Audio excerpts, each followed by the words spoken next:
going to be placing a Foley catheter in my female patient. So first I would start out by washing my hands, introducing myself, identifying the patient, seeing if there's an order for this procedure. This is a sterile technique, so I want to make sure that I know that I need to maintain sterility during this, and yeah.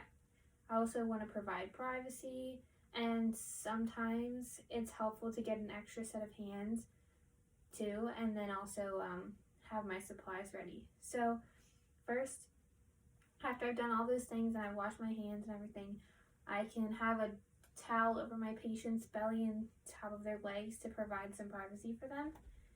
And then I want to open my package.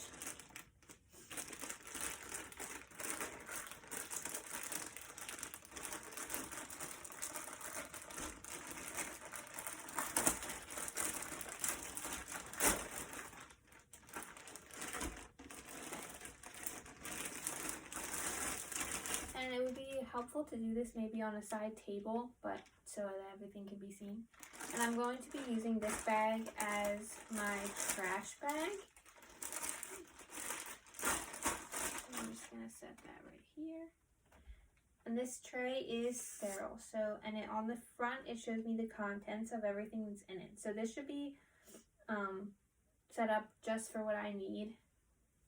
And then I can touch 2 inches on the outside of this to open it up, and then it is sterile. So I want to turn it so it's facing the right direction. Okay, so on top are my sterile gloves. I'm just going to touch the edge of them and set them to the side for a second while I drape my patient. I can touch the edge of this also, 2 inches surrounding.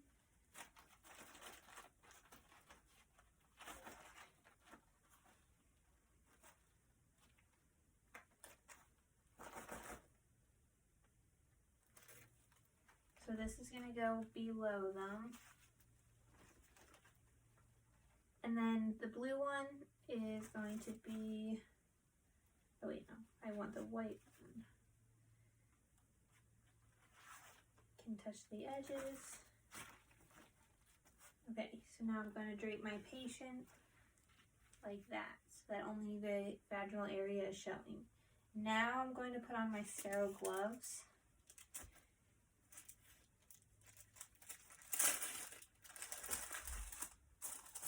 Can touch the edges 2 inches around of this. And then once I have my sterile gloves on, then I'm sterile and I can touch the rest of the container.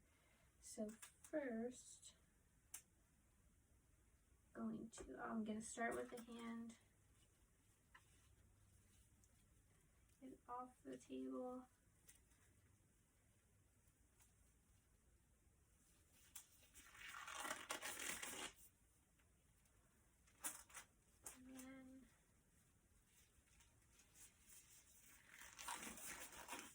Okay, so now that I'm sterile, I'm going to get rid of this. Drop this in my trash can, maintaining sterility.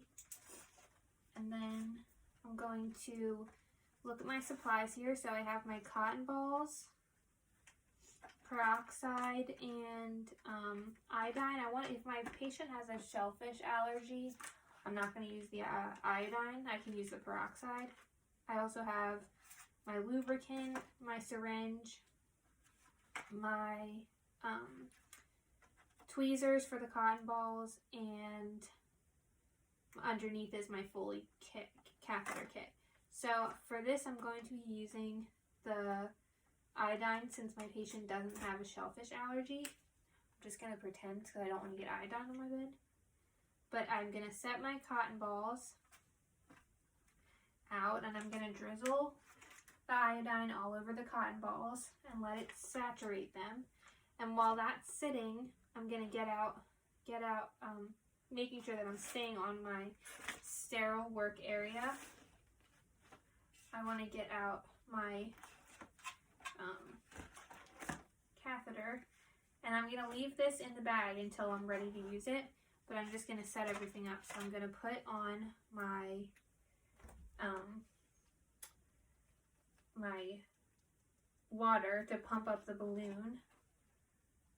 Put that on and open up my lubricant. Get that ready in the tray.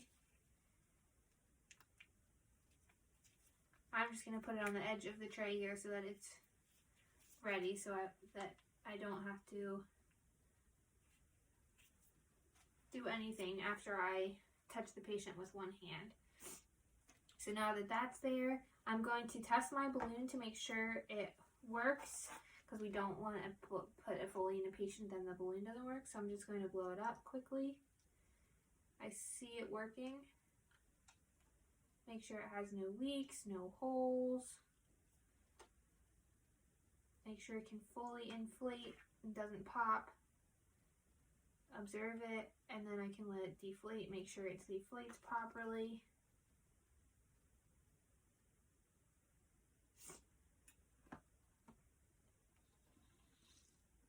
Okay, good, that works. So now, since I'm ready, I'm going to set that back in my tray for a minute, and I'm going to clean my patient. So with my non-dominant hand, I'm going to use my fingers to separate the patient's labia. This would be helpful to stand on the side of the patient that you're able to use your non-dominant hand to do that. So I'm going to use this hand, and I'm going to explain to my patient that I'm going to touch her with my fingers to get ready to insert the catheter. And then this hand will no longer be sterile. So I'm going to do that with this hand and separate the labia.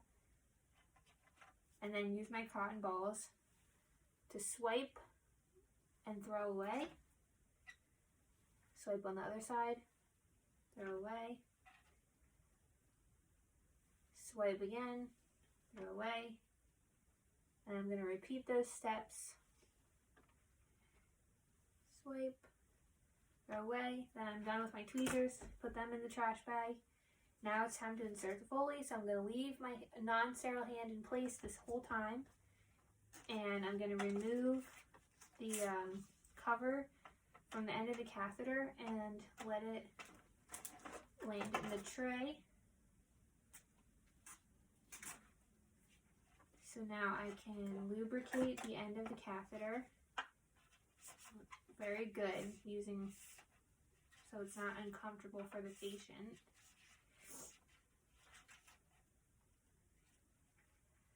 And then I'm going to now be able to insert.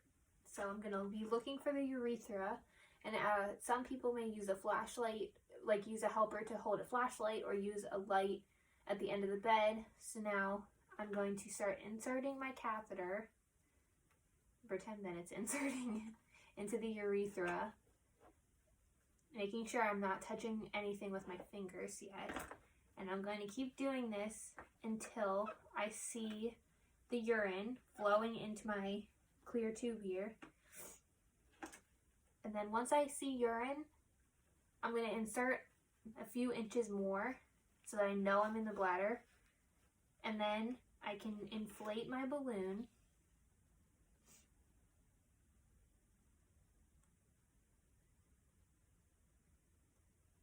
Making sure that the patient's okay with this and everything. And then at this point, I no longer need to be sterile. So the balloon is inflated. I can remove this. My Foley's in. I can pull back just a little bit to make sure that the balloon is in the right place. And then I can make sure my Foley bag here is tubes unkinked, and I can hang this below the bladder on the edge of the bed and use a stat lock or tape on the leg to keep the tubing in place. And then I'll just clean up my supplies. So get rid of the drapes. They're all trash. The iodine is everything's trash. If I needed to collect a specimen, here's the cup, and there is a port on the Foley bag here.